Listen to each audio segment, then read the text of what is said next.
Everything just blurs into one. Oh. So today, dude, is updated reads, right?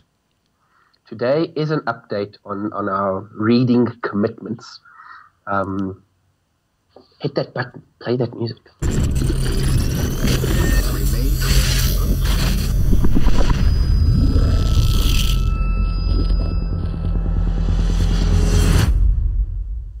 Smoke and mirrors, smoke and mirrors, smoke and mirrors. What's up? How's it, buddy? How's it going, man? Yeah. It feels like I haven't left the seat in, I don't even know how long. On a serious note, me too, dude. I wake up and I work here, and then it's like when we podcast, I just move things quickly, and it's like I stay here. It's like I might as well put a bed in this room. But anyway. I know the adjustments we've had to make, I suppose. Such is life. Dude, I don't know if we want to dive straight in. Sure. With reads, I think I want to see if you hold up to your end of the bargain, because you faltered on one title previously, so... I did, and I faulted on it in favor of another title, which was the first part of the Dan Abnett and Andy Lanning Legion run, and then I said I was probably going to go straight into reading the second component of that, and I'm proud to say that I did just that, and read the second volume, Legion Lost, and it's difficult. Like, a lot of Legion fans say that it's a stronger version. Like the first volume is great. It's a nice lead in. The second volume is stronger. And I don't know if I necessarily agree. I can't decide which one I enjoyed more. I enjoyed each story for their own unique elements, to be honest. I thoroughly enjoyed this. I'll be honest, I think it did take a bit of time to kind of get set up and rolling. As I got into the story, the first thing that hit me or struck me was it's quite funny. It's called Legion Lost, and the more I kept reading, the more I kept having sort of like flashes of Lost in Space, the TV show, and I can't speak to the original one because I just haven't watched that. Yeah. But we did watch. There was a movie that they made with Matt LeBlanc and a few other people. And then now recently on Netflix, they've got 2 seasons of Lost in Space, the show. And yeah, man, there was just a lot of this. The Legionnaires are in this part of space, dimension, whatever it is. They are fish out of water, lost, so to speak. And there's a lot of them going to different realms, meeting races and beings. And yeah, just having to survive and get past one little hardship after the other. And it was interestingly done because there's a surprising twist at the end that I did not see coming. As it started unfolding in my mind, I went, oh, yes, okay. All the while reading the story, I had a few questions that were hovering in my mind. And as the twist kind of came in, those questions were answered. I was like, okay, I don't want to tell people or give too much away. But as the twist started unfolding, those things just dropped for me. I was like, okay, there we go. Now things are aligning and making sense. I think it's a fantastic overall science fiction type story. Like I say, it's like Lost in Space. So it's fantastic sci-fi, cool characterizations. What I did like about it was, I think it's what they would call like a maxi series. It took 12 comics to make up the whole story arc. And what they've done, I don't know if there is actually 12 different Legionnaires or characters, but basically each story or each section, each chapter, if you like, is almost narrated by, or it's the thoughts of one of the characters. Okay. So the first one starts out with a new character that you're introduced to, and constantly her thoughts, her things, her narration of things, the way she sees stuff. The next one is a Legionnaire, and their thoughts, their fears, their everything, their take on the situation that's happening. And each issue or each chapter is a different person's thoughts, narration, interpretation. So, and I think that they write that very well. You feel like it's a different storyteller each chapter that you get.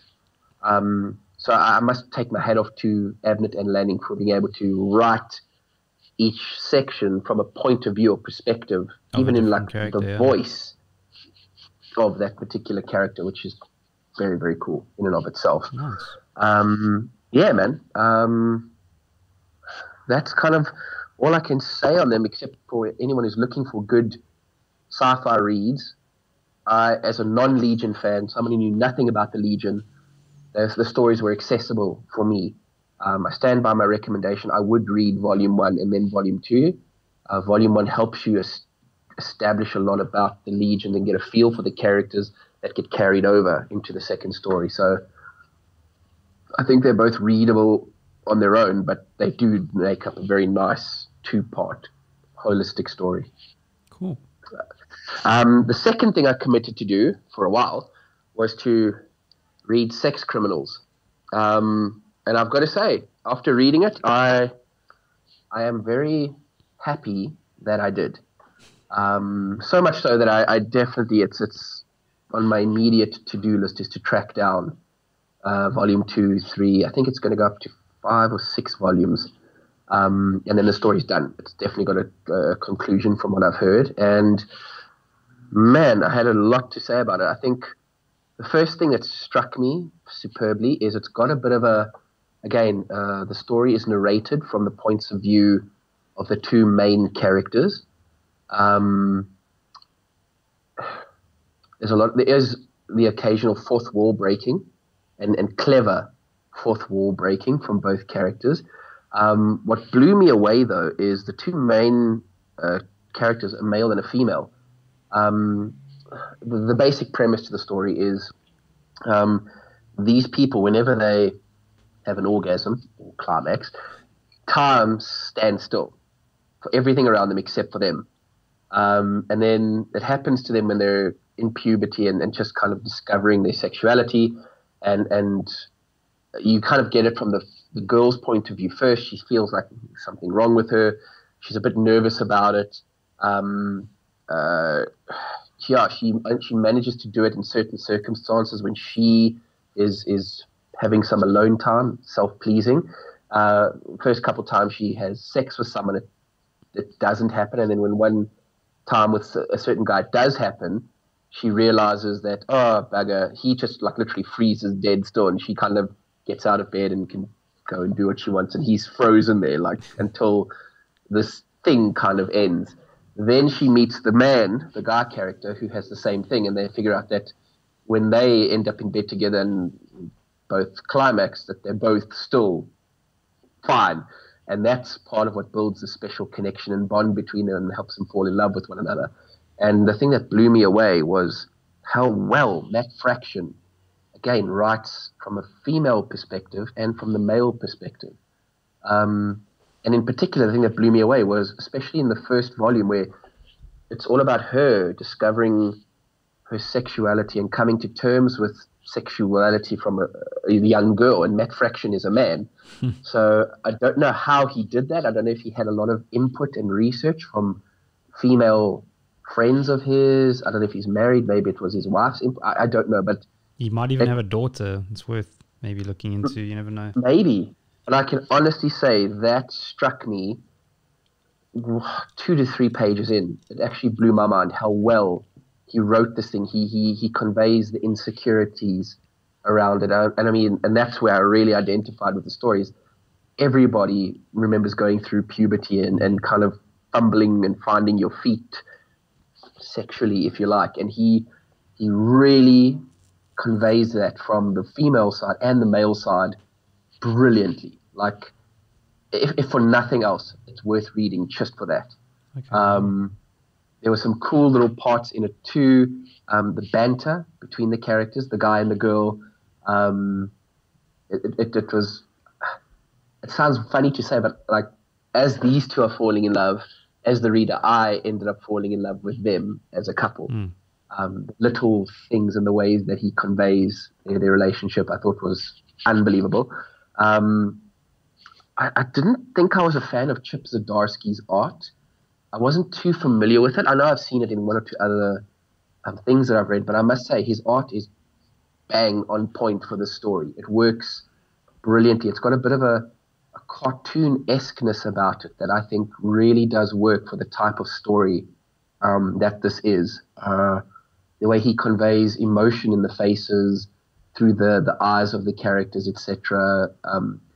It's not too detailed and it's not too simple. I felt that the art was just right, and I think I can tell that there was a lot of collaboration between him and Fraction in coming up with the look, the feel for the comic, its aesthetic. I think he's interpreted certain scenes very well. That it almost felt like I was watching a movie at times, or like a series, the way the art carried the story. So hats off to him. Just a very nice little way that they did one thing is when the two characters meet and they go their separate ways, they do like all couples do. They start texting each other in WhatsApp or Apple's iMessage, and there was these all, a panel of them, and then you see almost like a screenshot of the cell phone with the text bubble, and just the way that he drew and represented that, you feel like you were a part of this text conversation. It was very immersive, and yeah, I like that, man. Another nice point is there's some fantastic extras.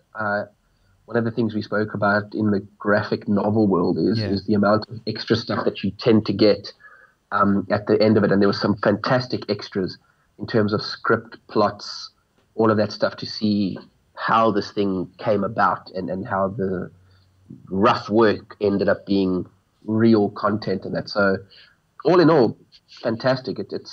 I see why it's so highly acclaimed and recommended and spoken about.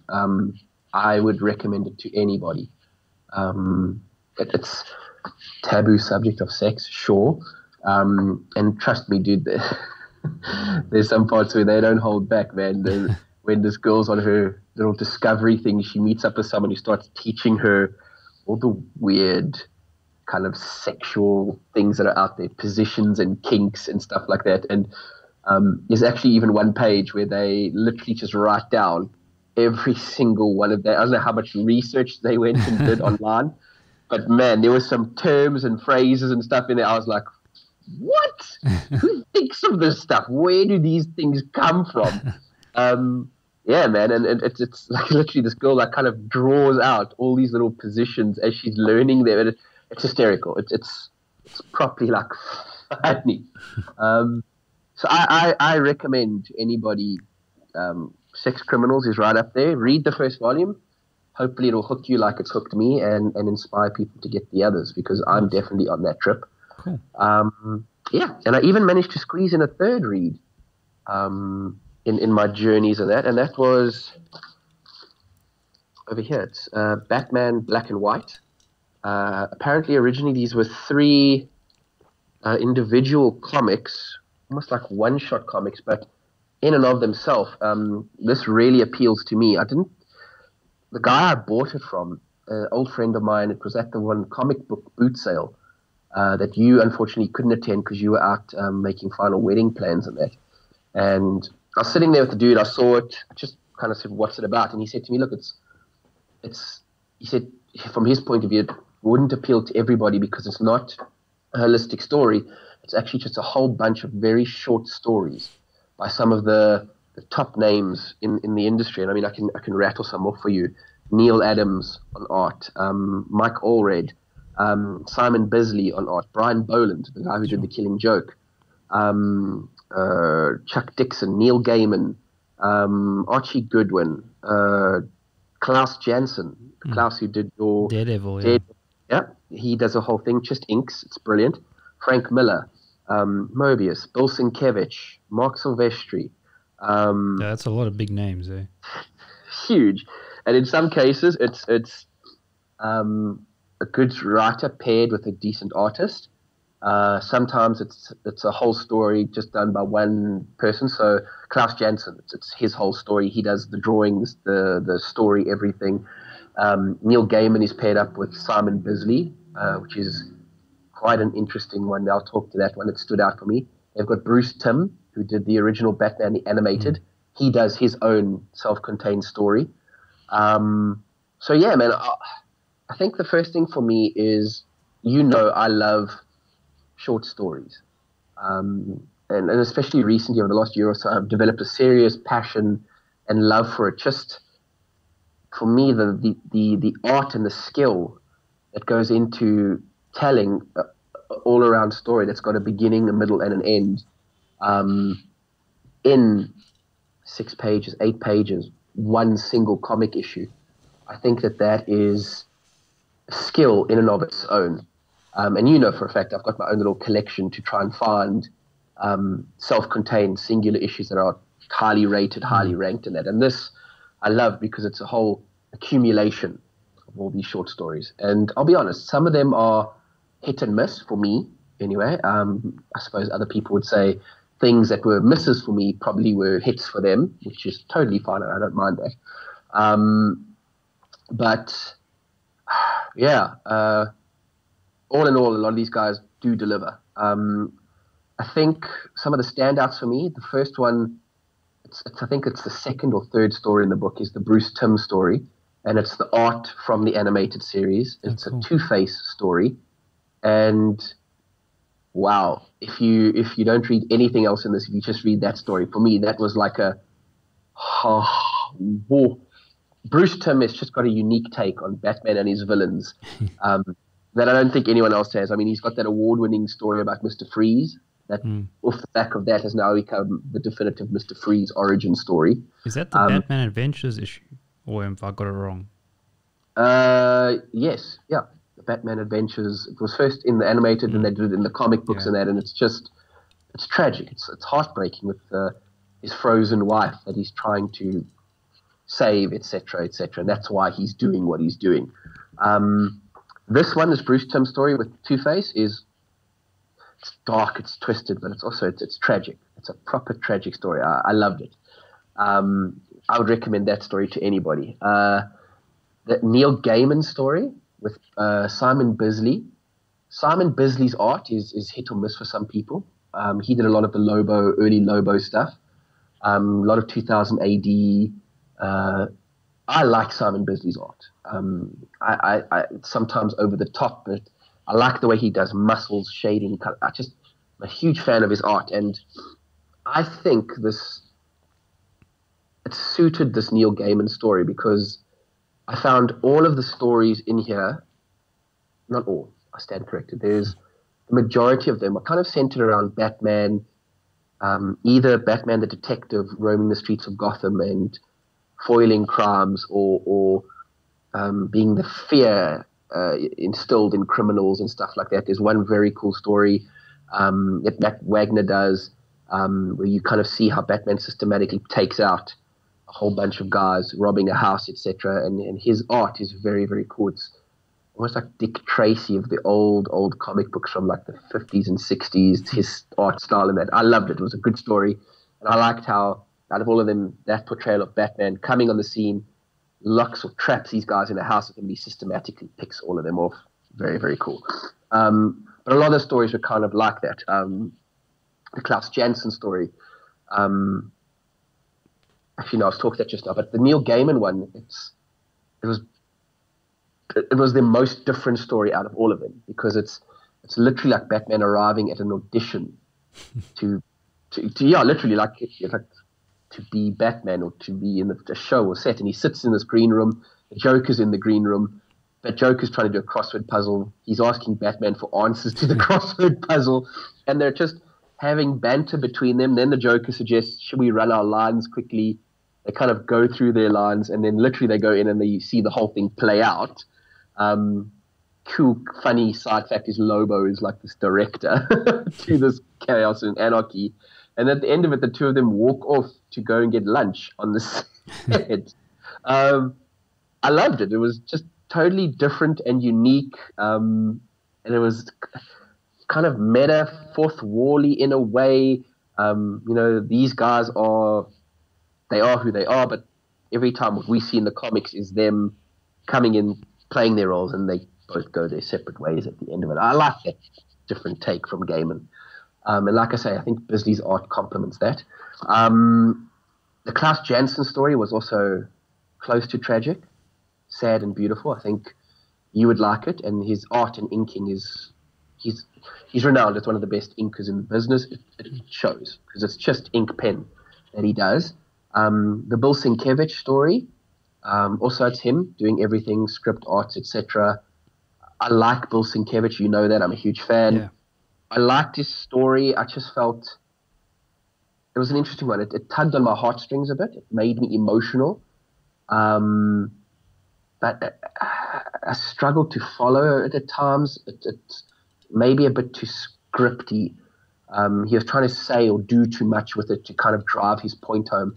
And I think for me, the point could have been driven home. The point he was trying to make could have been driven home maybe a little bit simpler, or didn't need to keep laboring on this one point. But the point that gets driven home is quite a profound point. And it was overall a good story. But like I say, maybe I just think he took too long, or maybe just put too much in that didn't need to be there to drive the message home. Okay. But it's still a good story. Overall, I enjoyed it. Some good content, man. Nice. And you, what did you end up? Well, as you guys, if you've watched last week's or whenever the episode came out, I took on this mission of this omnibus, 7 soldiers, and man, I don't want to ramble too much and give too much away, but I've actually read the first 3 issues, and I think it's typical of what we were saying earlier, and I think this is very Grant Morrison sort of style. I feel completely, for the first issue and a half, I felt super lost, and every issue is a different story. But I mean, I think the first issue starts out, this guy's like in a swamp, and this tour guide, so to speak, is directing him, and it turns out that, I mean, they just drop an Easter egg there that it's the same sort of swamp that I think Solomon Grundy was made. Cyrus Gold. They drop his name and stuff, and then it turns out they get somewhere, and all of a sudden this like mosquito bites him, and basically the guy who was directing him, they kind of was setting the whole thing up, and they were like, they wanted him there, and then it's kind of like very blurry, and you're like, okay, I don't know what's going on, and then it like very quickly switches to this modern day like female hero or whatever that she's like kicking ass and taking names or whatever, and then this like older dude picks her up, and they go on some adventure. They're even like in the wild west. But what it eventually gets to is like she gets to this room with a whole bunch of like what seems like kind of like sold out old like pastime heroes. It was his clan, but they this is what again it feels like there's lots of holes in it. I'm trying to like you said in the past, I think there will be payoffs. So at the moment, I'm still in that murky sort of not knowing what's going on. And they go and try and fight this giant spider. It sounds out there, but it's cool. And I'm digging the art and then the story and everything so far. And it seems like... Is it the same artist each time, or is it different artists? I actually must check, dude, to be honest. I actually don't know. I haven't bothered checking that out. I will and get back to you guys. But... Okay. It does feel different in every issue, but it could be the same artist just being smart about it, Sure. But then they end up killing the spider, but they all like half freaked out. It's really funny, man. Like I did make notes, but like there's one hero that's got sonic vibrations, and there's another hero called Blue Boy, and he's got a ghost suit.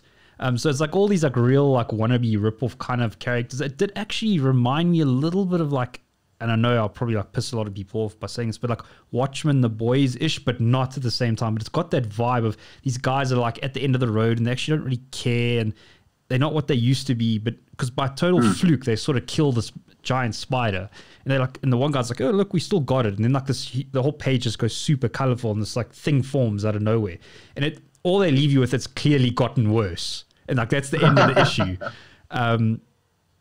So, and then, then it starts getting into single issues. Like the next issue, I'm just going to check that I got it in the right order here. But the next issue is like in a total different realm, and these knights fighting these like, and they take on, I think it's like the Queen of Terror, and she's like some big baddie boss on her own or whatever. And then what happens is there's also like a fallout and a fight that goes wrong. But there's this pit that kind of looks like the Lazarus pit. But anyway, the main knight of like the warrior that you see falls into this, and all of a sudden she falls into modern day, today, like kind of thing, in the middle of like what could be New York City or something. And they like arrest her, and they're like, "What are you doing?" And there's like this unicorn horse, And like the cops, it's pretty funny. They're sitting there and they're like, "Oh, these wings glued on," you know, like they're trying to figure it out, and it's bleeding blue and stuff. And anyway, that's kind of the crux of that issue. And then like the next issue is about this guy that's like broken home. You can tell he's an old cop. Something went wrong. I think he killed an innocent person, and they're trying to talk him up. And he goes to this newspaper called The Guardian. I think it's like a reporting house. And he's like, "I'm here for the interview." And all of a sudden this whole scene breaks out and he has to like take on these people, and it seems like there's a robbery gone wrong. And at the end there's this like AI on the screen. It's like, "You've passed the test. Well done. We want a superhero." And the guy's like, "Oh, you playing tricks with my mind. They're like, "We'll pay you $5,000 a week." And he's like, "Okay, I'm in." You know, and then like what it seems to be happening is that the story that I'm gathering from it is that it's kind of like those heroes are kind of like at the end of the road, and now it's slowly building your new 7, like that is going to be this army. They are eventually going to come together at some point, and it's building that. It's kind of like my suspicion. I can't confirm that. If anyone's out there has read it, and it's like, "No, Mark, no," but that's what I'm getting from the story. And literally as I ended, like, because I read this, you know, I did try and do a bit of catch up reading because I wanted something to talk about. But literally, you know, in TPs they've got, when especially in the stories is separate, like it's got kind of, sometimes it's not the real cover, the A cover, but it's, you can tell there's it's like, okay, this is the new chapter or the new volume, or and literally as I turned, it's got Zatanna as the next issue. I think it's issue 4 that I'm like, no, I want to read it now. But you know, I figured like, cool, I might have some content for some other time. And also, you know, I didn't want to take in too much, you know, because you kind of like lose some of the story then. So I wanted to savor it. But yeah, dude, I know I rambled on there, but overall, I'm enjoying it. I'm digging it. It's a bit of a heavy ass omnibus to hold in bed and try find the right angles to hit the light and read. But definitely something that you need to have like on a table and flip like that with a light above you or something. Definitely. But I'm digging it, man, and I'm really enjoying it. And you know, if I'm just throw this in there, I think it's pretty obvious that my next read will just be hopefully a couple of other volumes that I'll follow up on, unless something else distracts me, like it may. But John, that's me, dude. I would recommend it, even if you're not like, because I know we go on and on about how I'm a Zatanna fan, but like this just seems like a cool random story, and it seems like it's got so many different elements. It's not only magic. It's got like a guy that's clearly going to be a knight, and a person that's going to clearly be more of a detective-y kind of role, and I think they're all going to work together at some point. So each will bring a unique sort of skill set to the overall team kind of thing. Yeah, that's what I'm getting from it, but whether it does or doesn't, you know, is to still be seen. But I have no doubt. I think Grant Morrison will pull it all together. I mean, guy's got a reputation for a reason, so true. He's the man.